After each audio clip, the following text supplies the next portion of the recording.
Hey, Karen, welcome to Crosswalk Talk. Thanks for joining me. Thank you so much. It's a lot of fun to be back with you.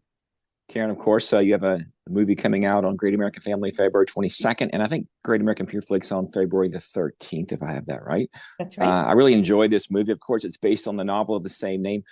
Karen, you have lots of books. You could have turned any of them into a movie. Why did you choose this one? Well, I wanted something with a high concept, and this one certainly has that because it's about embryo adoption, which honestly, before I made this book into the story into a book and the book into a movie, I didn't know there was such a thing as embryo adoption. So it was like shocking to me that people could do such a thing. And now our One Chance Foundation that gives grants to people who are adopting. We've given grants to people who are adopting embryos, and those little babies are like walking, around on the planet now because of that. So it was so dear to my heart. And then it had cinematic appeal. It had jet skis and pretty lakes and beautiful properties, things like that, which I think it requires that to do a theatrical. And the people at Pure Flix and Great American are going to love it. Yeah, of course, it's implicitly pro-life.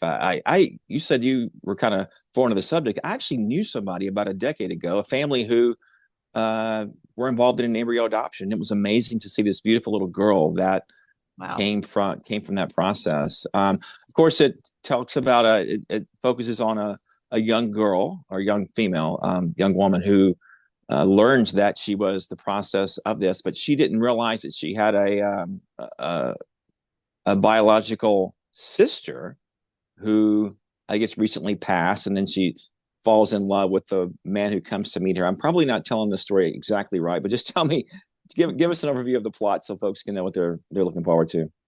Yeah, so it's a story of really brokenness and division in families, which is so prevalent today, sadly. But two sisters who were separated at the embryo stage, and one grows up with her biological family, and the other is adopted by a wonderful family, states away. And when the one who passes has a friend, a best friend, who was just, he was in love with her, but that was never more than friendship. But when she passes, he finds out about the secret sister. He finds out, well, they don't know it's a sister. They just know it could be it's a child, a different embryo. And he sets it in his heart. He's going to find that other child and let that child know about London, the one that passed, because it was that important to him to do that one last thing for London. And in the process, he finds Andy, and I mean, she looks identical, and she's some different features and different ways of laughing and talking, but she is, in many ways, a lot of things about her are different than who London was, and she has a strong faith on top of that. But they, initially start off as just, can you show me everything about my sister that I never knew? And then it becomes a love story that's difficult. It's a difficult situation because she still has a lot of work to do in forgiving her own family for never telling her that she was adopted. Hmm. What are the takeaways for viewers of this movie? What do you think some of the themes are that will resonate with the audience? I think the idea, I mean, one thing that the biological mom says is the world is divided enough.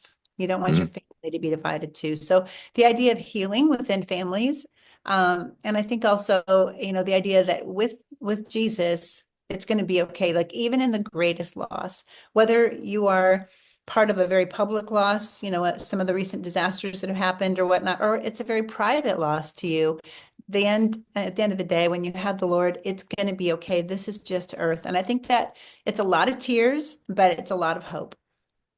You mentioned Jesus there. You're the author of dozens of books. How do you include themes of faith while seeming authentic and not forced?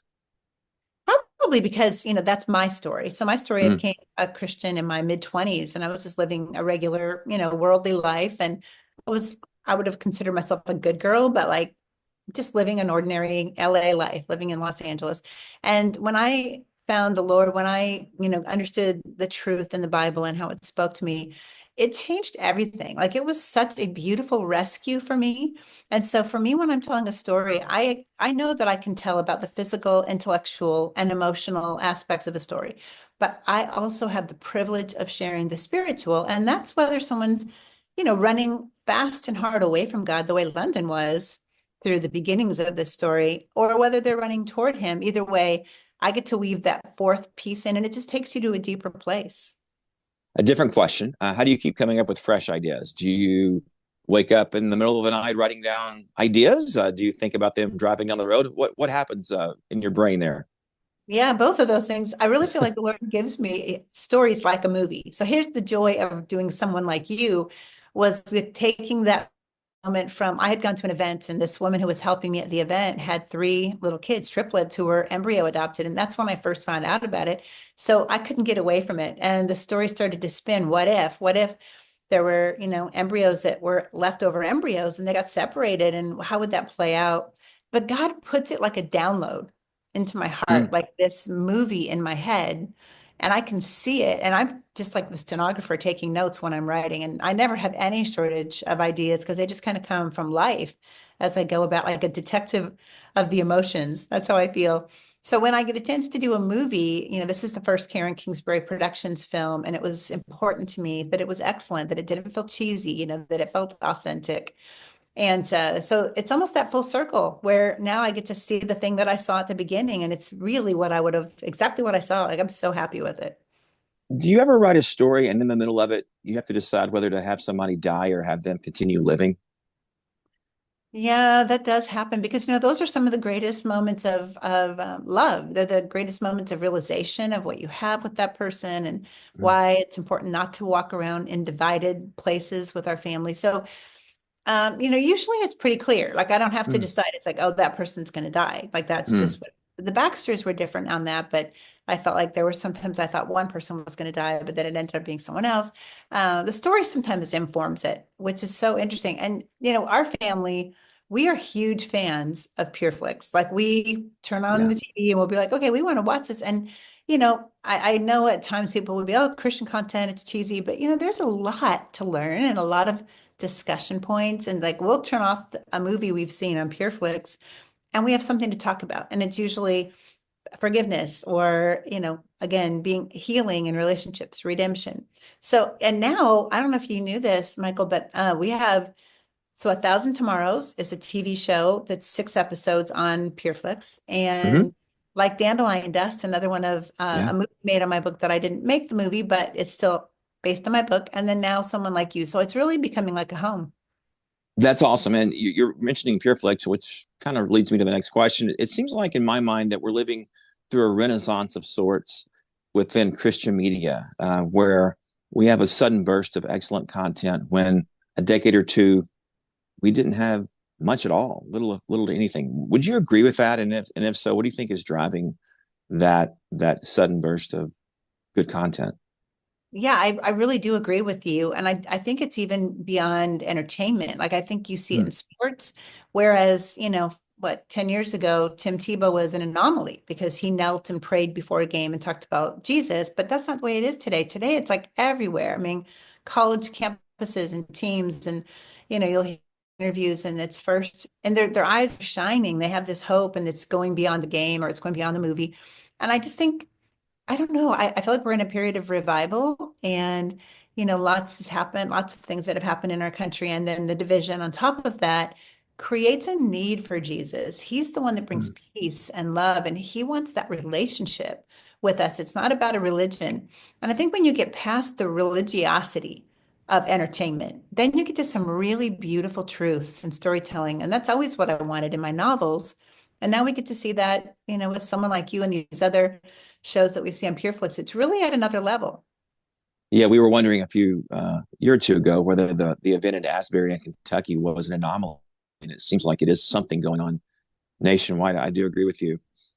You recently had a social media post where you discussed the inspiration behind your series, Angels Walking. And you mentioned that you believe your mom may have seen an angel, a real life encounter with an angel. Could you share that story with me? Because that's one of the more amazing stories that I've read in a long time. Yeah, my dad was only in his mid 60s, but he had a lot of health problems, type 2 diabetes, that kind of thing. And he had a sudden massive heart attack in his lazy boy chair. My nephew Andrew was home. He's only 11 years old, and my mom had a cast on her arm from a fall. So Andrew called 911, and they walked him through giving my dad CPR for like 11 minutes, which was very difficult. My dad was a big guy in a lazy boy chair, not on the ground like would have been ideal. Paramedics got there. My dad was blue, non-responsive. And Andrew ran into the next room and began to weep because my dad was sort of his father figure. He didn't have a dad growing up. And they're trying to resuscitate him. It doesn't look good. And a police officer runs into the house and he grabs onto my mom's hands, looks right into her eyes. And he says, "Ma'am, do you believe in Jesus?" And she said, "Yes, yes, we do. But I don't think my husband's going to make it." And he never wavered. And he said, "Well, then we need to pray that the power that raised Lazarus from the dead will breathe life into your husband right now so that that young man out there does not grow up thinking this was his fault." So they prayed this powerful prayer. He prayed it, the police officer. And when he said, "In Jesus' name, amen," in the other room, the paramedics yelled out, "We have a heartbeat." And it was just like this most miraculous thing. My dad lived another 8 weeks in the ICU. We brought in, some harpists came in literally and played hymns, and we sang worship songs around his bed and prayed over him. And he was with us. I mean, he was awake enough to be able to have a conversation. Everything we wanted to say was said. And of course, Andrew was the hero of the story because he had given Papa CPR. Well, after my dad passed, and because he didn't make it, he was at the end of his life, and we knew that. But we did get these precious weeks. And when he went home to heaven, my mom called the police department to send flowers or something, a meal, to thank this police officer. And she had his name and his badge number. And, it had been chaos in the house, but she had the wherewithal to get that. And she asked if she could speak to that officer. And the person she talked to didn't know of that person. So she was passed from one employee to another. And finally, she was talking to the head of personnel at the department. And that man just said, "Ma'am, I'm sorry, we've never had a police officer by that name, and we've never given that badge number out to anyone." And so she came home and told us, and we're like, "Well, that sounds like a Hebrews 13 situation to us. Like, be careful to entertain strangers, for in doing so, some of you have entertained angels without knowing it." And I was just like, there was no other option but to go, that had to have been an angel. How could it have not been? A mysterious, non-existing police officer who changed the moment so dramatically. And that just inspired me to write the Angels Walking series of angels that are clandestinely moving about among us on mission, sent by God, and making an impact and a huge difference in our stories. You're talking about your mom. She became a U.S. citizen last year, I believe, at the She age of, sure of did. 83. She's from Canada. What led her to finally want to do that, to go through the steps of becoming an American citizen? Well, my mom is a big Fox News watcher. I'm just going to say that's what she does in her spare time. She watch and she Yeah. resonates with it, and it all just seems very realistic to her, of course. And I don't have as much time as she does to just sit and watch news like that, but she loves the issues and she thinks they're so fascinating. She's very savvy to the issues, actually, and she wanted the chance to vote for President Trump. I mean, it came down to it. That was really what it was. It was like, I know I want my vote to count. I want to vote. And so she married my dad when she was 21, and she'd lived in the United States with a green card, working and legally here, for all those years. But it mattered that much. In the final couple of minutes we have here, tell me what's the future for you, for books or series or movies or anything. I know you have a Baxter's devotional right now. What's going on with you in the future? Yeah, so I've got other book ideas to write, but first I really want to make movies. And so the second movie from Karen Kingsbury Productions will be To the Moon and Back, and it is set against the backdrop of the Oklahoma City bombing.